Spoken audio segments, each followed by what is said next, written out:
Welcome to Coaching Voices podcast, where my goal is to help you gain deeper insights into professional coaching. Here, we bring diverse perspectives and expert insights from the world of coaching by engaging in conversation with seasoned coaches and industry experts. I'm Pravin Sharma, a coach and consultant. Welcome and thank you for joining. And our today's podcast guest is Ramey Miller. She says that a decade ago, she hired a coach and she fell in love with the coaching profession.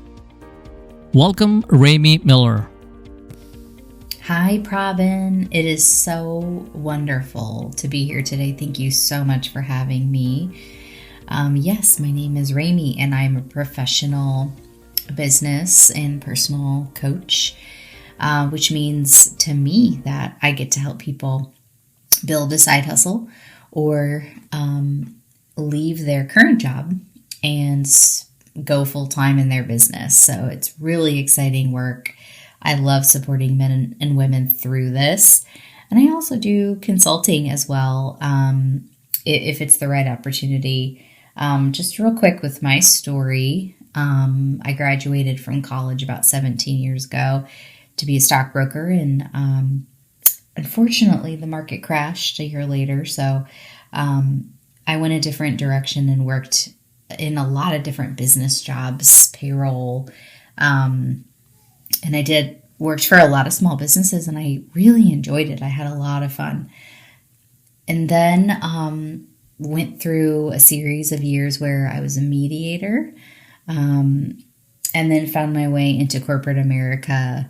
Lived all over the country and spent about 7.5 years in corporate America and worked my way up from sales into leadership. And in January, I went full-time in my business. So I've coached for about a decade. I've always coached on the side. It started as a running coaching business. And when I moved from California to Illinois, I decided to just do coaching only one-on-one and drop the running. But I love what I do. I love seeing people have mind shifts that lead them to success. And I love teaching people tools and skill sets that really are going to be super easy to apply right away for them to see results. Thanks for sharing that insight. And quite honestly, I did not know that there is a running coaching business as well. How did you start in this coaching journey? I was going through a divorce, and I would run long distances to kind of like process my emotions. And I noticed, when I would run long distances, I would feel a lot different after my run. So I started helping people see running this way versus like an athlete, like versus how long I ran. So I started just randomly picking friends and running with them and helping them breathe and do different things that were more meditative while they ran, process some of their feelings. And it kind of just turned into this. I would run with people. I would build a formula for them. So the first mile, they listened to nothing. The second mile, they listened to a podcast to meet their goals as humans. And that was in California. And then I ended up moving back to Illinois near my family. And I decided to drop the running part and just continue with the coaching.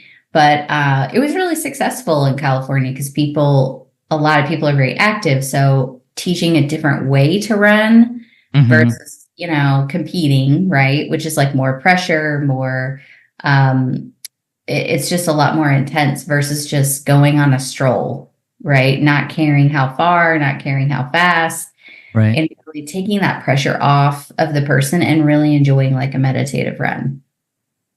Oh, that's excellent. I'm so glad to hear that. What was your inspirational story to become a coach? I hired a coach and I loved her. I had done therapy for years and I was kind of sick of it. And that's what led to my So I'm like, I've talked about my feelings for a really long time, but I have all these new things I want to do and I didn't know how to do them. So I hired one of my friends randomly was like, I was telling him how sick of therapy I was, and he's like, my friend just became a life coach. Yeah. You want to like connect with her? And I was like, sure. Yeah. I didn't even know what that was. Right. Um, and so I connected with her. I loved her. We had a lot of similarities as people. Like she grew up in Iowa. I grew up in Illinois in the corn country. So yeah, it was a divine meeting. And I still to this day, she is my coach, 11 years later. So it's pretty amazing. And, I consider her like a good friend and mentor in my life. But she inspired me to you follow my dreams and keep growing as a person and a professional. And that's how I kind of started doing it myself and loved it and saw the effects that it had on people. And here we are today. If you want to become a coach, you definitely have to hire a coach. That's for sure. I heard that from so many different people. Oh my gosh. The when I tell people that are interested in coaching, whether it's me or somebody else, I always say to them, ask if they have a coach. If they don't have a coach, then don't hire them, because you have to be able to go through that journey yourself and continue to work on yourself so that you can turn around and have that experience, not just life experience, but that growth that it takes to do some of the digging internally, whether it's personal, business, confidence coach. Like there's so many coaches now, but they have to do the work first, right? Before you just jump in, and otherwise, like what do you have to teach the person, So that's a very, very important part of the process. Let's talk about the investment. We're not talking about the monetary value or anything like that at this time. Mm-hmm. We're talking about the self-improvement investment. Mm-hmm. How'd you define that? Yeah, that's the hardest part of coaching, is really writing that check, sending that Zelle invoice. Yeah. Because coaching is not, if you find someone really good, you're probably going to pay thousands of dollars. Right. So I look at it this way. You hire a personal trainer to go meet your physical goals. So if you want to beef up, or if you want to learn how to strength train, there's no difference between that and then hiring a coach for your personal and professional growth, but it's just internal growth that happens. So I think we're seeing that people are starting to see it that way, and there's a change, but you can change your physical body, but it's still those inner thoughts. It's still the self-confidence and the self-esteem that really has to match what's going on outside. So it's very important to spend the money just like you would a personal trainer, a gym membership, to really start like matching and aligning the internal, external. But you got to spend the money, and you have to do your research on who's good. A lot of people just go get certifications these days, right? And it's like, that's the unfortunate part in our industries. There's so many certified coaches now, and anybody can create a certification. So you just have to kind of do your research and ask around, look at reviews, and make sure it's a quality person. Right. And when it comes to health, what I've seen is I can go buy a burger for $1. Mm-hmm. To buy a salad, it's going to cost me $10. That's exactly right. Right? So, and we're drawn to that dollar is because, it tastes better, it's cheap, and all those things. Mm-hmm. So, what advice you have for somebody who's struggling with the money and want to become a coach? Yeah. I always say do workshops first to kind of introduce yourself. Most coaches do complimentary or very low fee workshops before jumping into one-on-one coaching. So there's a lot of options. People can do workshops, retreats. So if you're kind of in a spot where you aren't financially there yet, my biggest piece of advice is like, first of all, where's your money going? So, like I work with people with their money a lot because they'll say one thing, but then once you kind of dig a little deeper, like, right, they're actually spending a lot of money on shopping or with their vices that they have that they could maybe cut back, you know?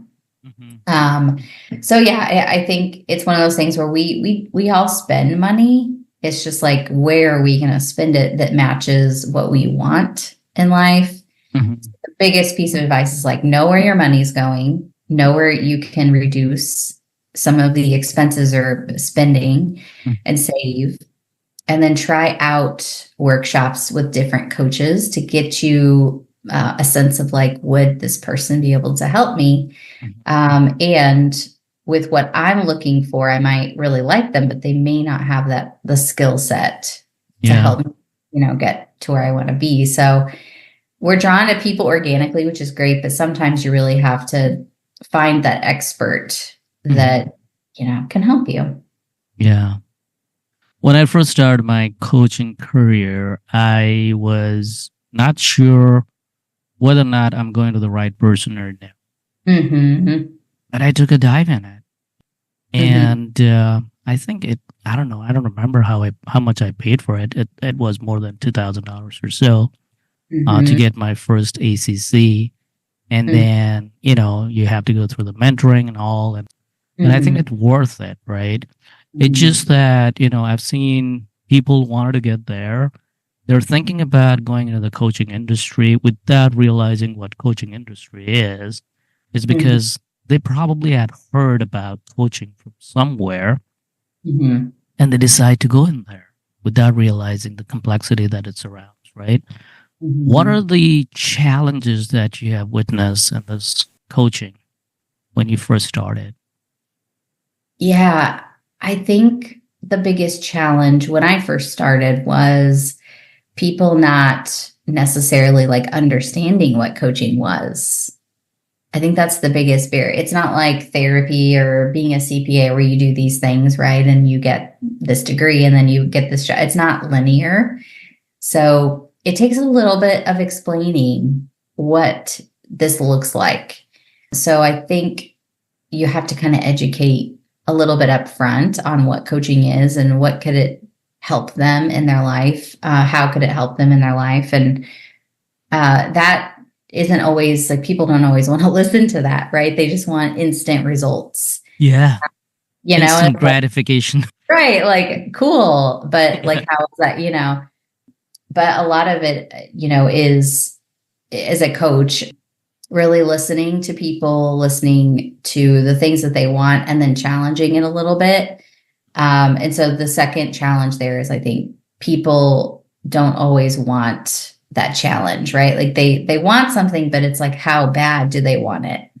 And it may not be the right time either. It may not be time for them in their life. They have to go through a few more setbacks or challenges.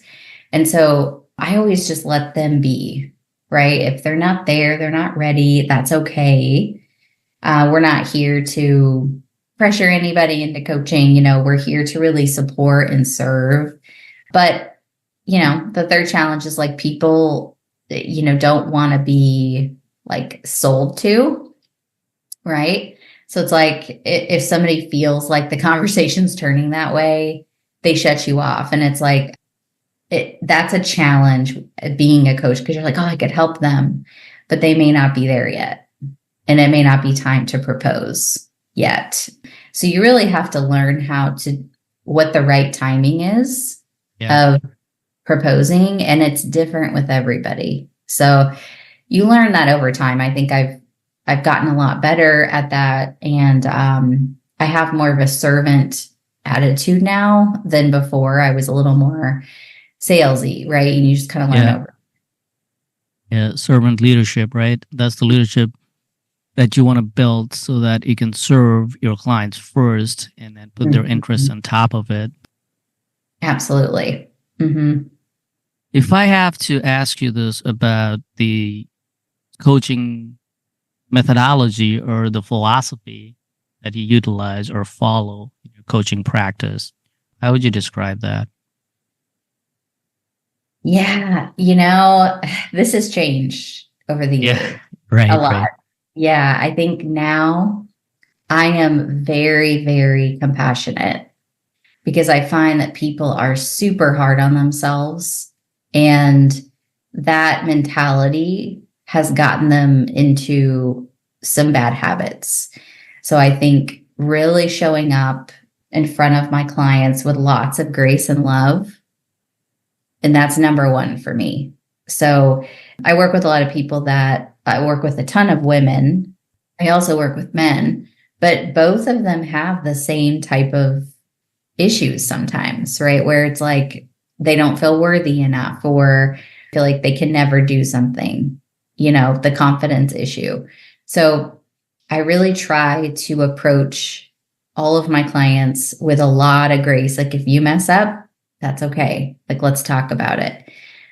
And then I balance that with, always coming back to what they want and then challenging them with, okay, let's go back to what you said you wanted in the beginning and really like see where we're at with that. And maybe it's changed, you know? So for me, it's important. My coach always approached me that way. I've had some experiences with other coaches that were very direct and very in your face, right? And Mm-hmm. Mm-hmm. for me, that's not my style. I think sometimes we all need that, you know? Yeah. But when you're going through things, it's really nice to be met with love, and I think we can all agree we could use more of that. No matter if you're a business coach or and you epically failed at something, or you were fired from a job, or whatever it is, like it's okay. Like we will, rise above this. There's lessons to learn always, but I always try to approach my clients with that protect like that kind of that love and grace kind of approach, because it really quiets the ego, and now we can kind of get to more of like the stuff that comes from the heart, which is the most important stuff. Well, you said it all. So you're a personal and a business coach and a consultant, right? Yes. Okay. What exactly is the personal coach? Yeah. So I've kind of debated to change that, just because I feel like the personal coach it's a mixture of like career coaching and really helping people with their worthiness, not Okay. feeling good enough, type of mentality. Mm-hmm. Everybody I've worked with has struggled with that, really operating from a place within where you feel whole as you are. Accomplishments, achievements don't feed like your worthiness. Who you are as a person is enough, right? And I think that takes a long time. And if that's not where it needs to be, it's hard to accomplish career goals Yeah. and other achievements, because you're still kind of operating from that place of,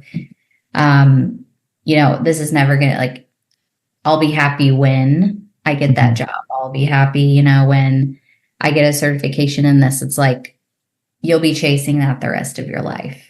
So we have to really fix and not necessarily fix, but kind of repattern those thoughts first. So that's kind of why I say like personal and business coaches is pretty accurate. I've been doing a lot of career coaching lately, so helping people leave a job to work for themselves.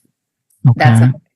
I started doing that in January after working as a coach for a decade part time, and so that's kind of my specialty. But a lot of internal work has to be done for people to work for themselves, because it is hard. It is. It is. It is. So if I can ask you this, what I've seen as a human, we Uh-huh. always think sky's the limit, right? Right, For right. instance, if you're making $50,000, you Hmm. always have a desire to make like $80,000.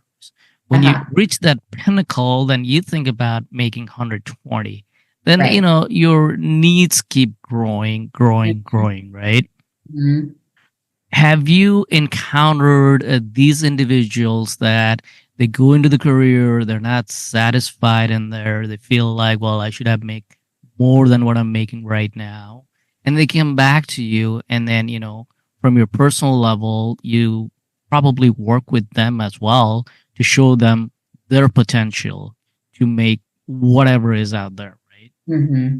Do you see these kind of patterns that happening these days?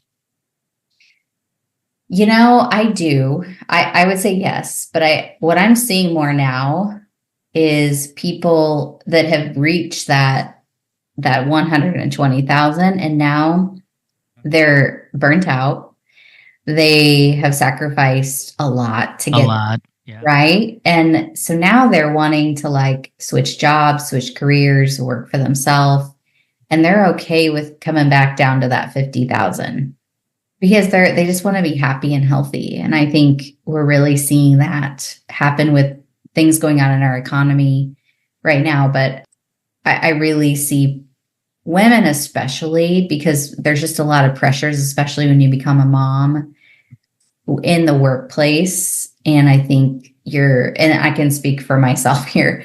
I worked in corporate for 7.5 years and I am the person you were talking about. So I started making 50 and I ended my career, at 120. And it was like, I sacrificed a lot, my health, my mental health, and I needed a change, I needed to stop trying to prove and achieve.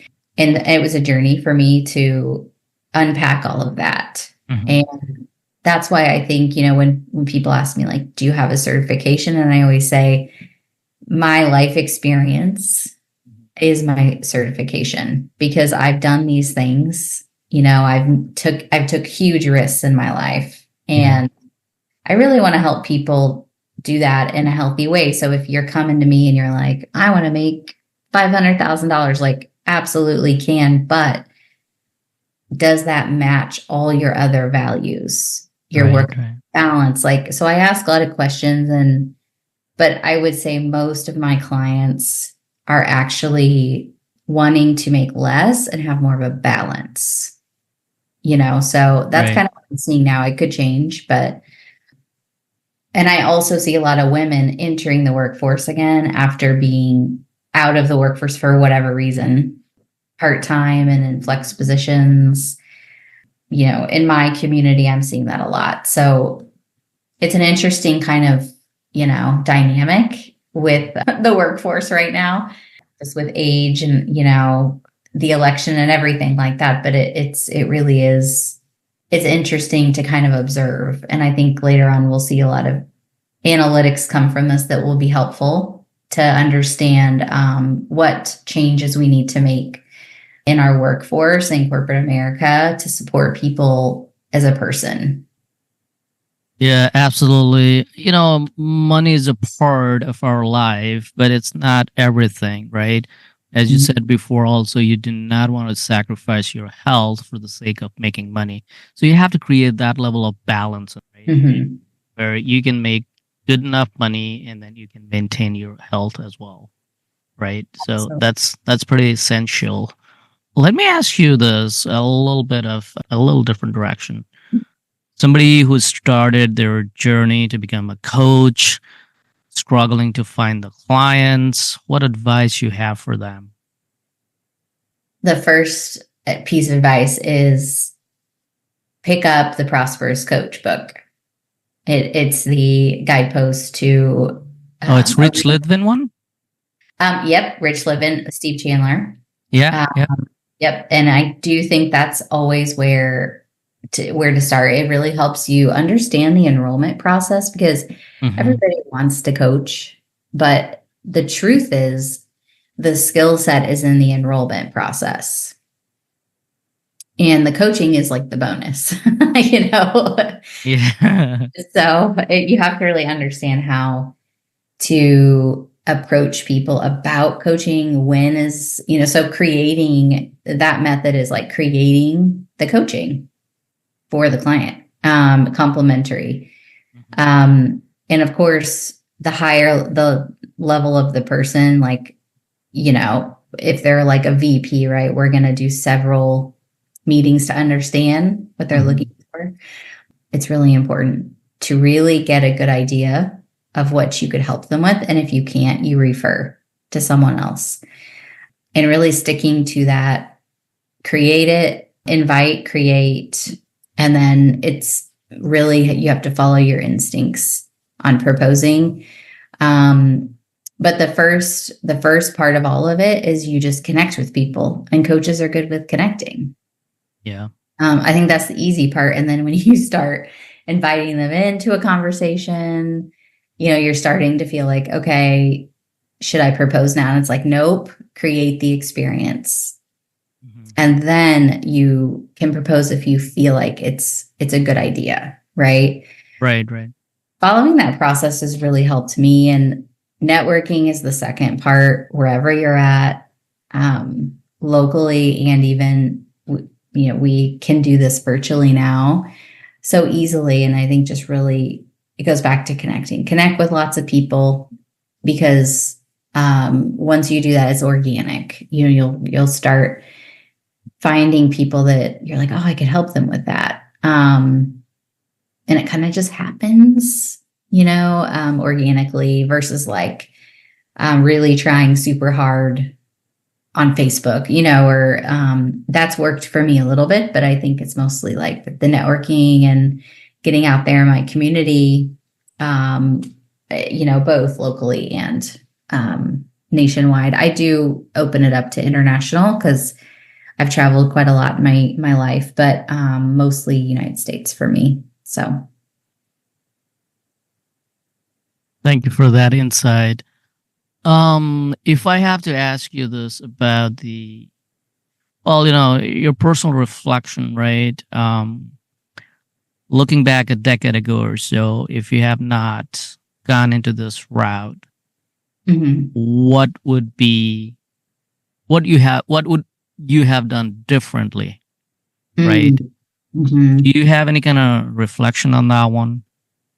I know at this time that you are in a very stable place, that you do not regret coming to the coaching, right? Mm-hmm. It's just something that in a coaching practice, we always ask this question to the clients, that right. How would you see yourself in the next 5 years, Mm-hmm. And then people would be like, I want to see in like 500 square foot mansion in there.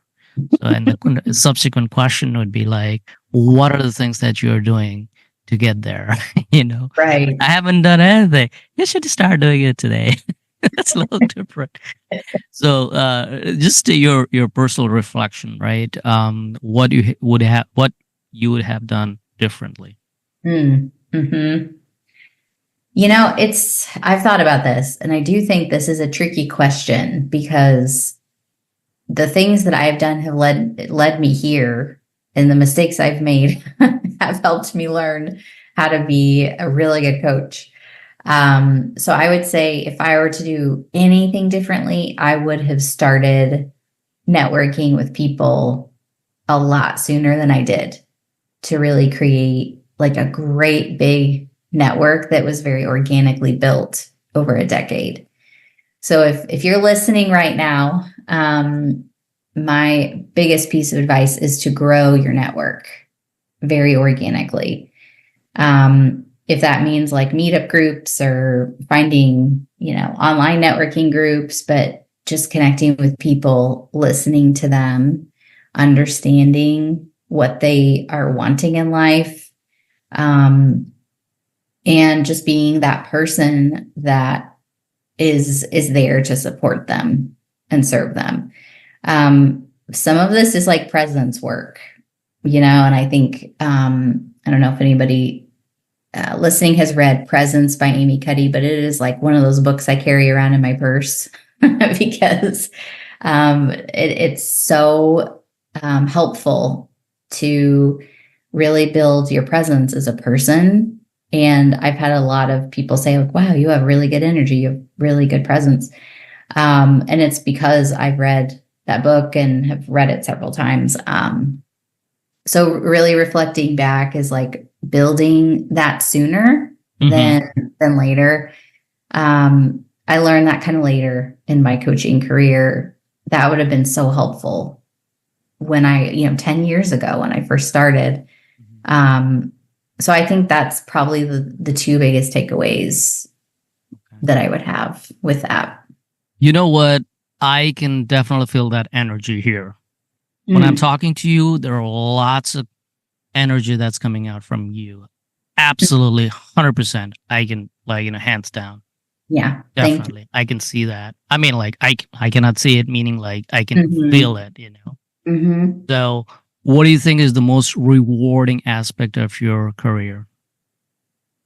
Oh, I mean, seeing clients succeed as a person, like get the things that they want in life, whether it's like the career they want, they redo those patterns that weren't serving them before, and that's led them to find the best partner for them.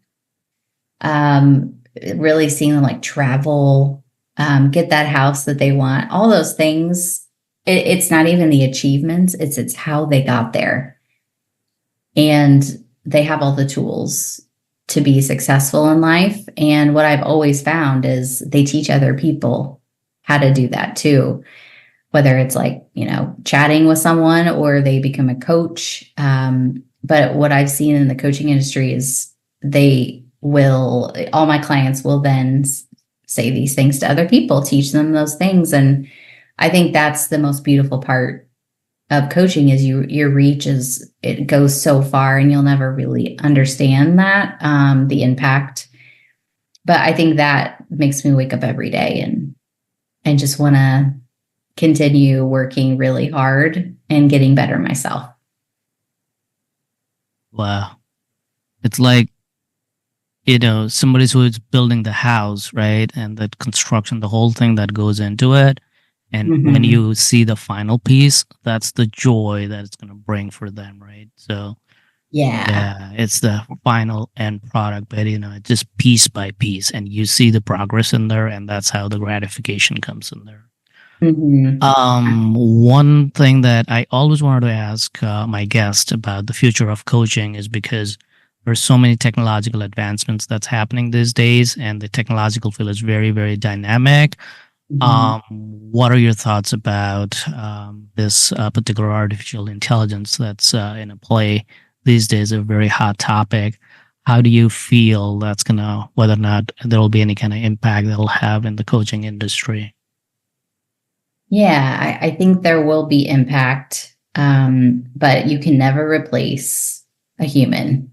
I think the same way about radio because I grew up in that industry and it Mhm. will change, but everybody loves to turn on the radio, whether it's satellite radio is different too, right? But, and it's impacting the industry. But I do think there'll always be people who want to turn on the radio, in small towns across the country. And I think with coaching, artificial intelligence will only be able to get to a certain place, but it'll never be able to replace, the Right. amazing life experience someone has to share. And I think it can only help us, right? I mean, if it can help us move faster in the coaching world so that we can then not have to spend hours typing up emails or whatever, right? We can actually reach more people. Mm-hmm.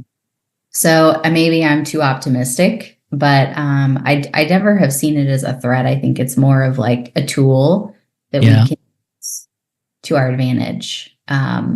Right. So it's kind of for now, those are my thoughts on it. I second your thought on the artificial intelligence topic. I also talked to various people, and a majority of the people share their sentiment in terms of AI being more of a complement than being a nuisance. So I think we can say that we're going to thrive in this era of artificial intelligence. And with that thought, we have come to an end of our show. Anything else you want to talk about? I just want to say thank you for having me. It's just wonderful to share. I always like to share my story. And, I think it's important for the listeners to know, like, you can make different decisions in life. So find yourself a really good coach and you can get all the things that you want in life. That was Ramey Miller, founder and CEO of Run Deep Coaching, in conversation with Pravin Sharma on Insight Ignites Coaching Voices podcast. You can contact Ramey at RUNDEEP coaching@gmail.com.